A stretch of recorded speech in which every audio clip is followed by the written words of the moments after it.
আবারও ভাঙন বিজেপিতে। ভাবুক অঞ্চলের 34 নম্বর বুথে বিজেপি পঞ্চায়েত সদস্য তথা দলনেতা উৎপল সরকার সহ প্রায় 100 জন বিজেপি কর্মী তৃণমূল কংগ্রেসে যোগদান করলেন। এদিন তাদের হাতে দলীয় পতাকা তুলে দেন মালদা বিধানসভা কেন্দ্রের প্রার্থী লিপিকা বর্মন ঘোষ। বিজেপি ছেড়ে আসা কর্মীরা জানিয়েছেন, মুখ্যমন্ত্রীর উন্নয়ন দেখে আজ তারা নির্বাচনের আগে তৃণমূল কংগ্রেসে যোগদান করেছেন। আজকে এখানে আমাদের ওলমালদা ব্লক ভাবুক জেপি ভাবুক বুথে আমরা একটা কর্মী সভা এখানে ছিল। এই কর্মী সভাতে আমরা অনেকজন সমবেত হয়েছিলাম। সেই সাথে আমাদের পশ্চিমবঙ্গ মমতাদির উন্নয়ন দেখে সারা পশ্চিমবঙ্গ তিনি উন্নয়নের জোয়ার বয়ে দিয়েছেন। তার স্বার্থে আমাদের বিজেপি এখানকার পঞ্চায়েত তিনি আমাদের টিএমসি দলে যোগদান করলেন।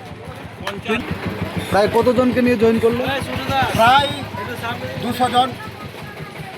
ঠিক আছে, আপনার নাম? আমি উৎপল সরকার, ভাবুক বুথের মেম্বার। আপনারা দেখছেন এই বেলা বাংলা, শিরোনামে সবার আগে।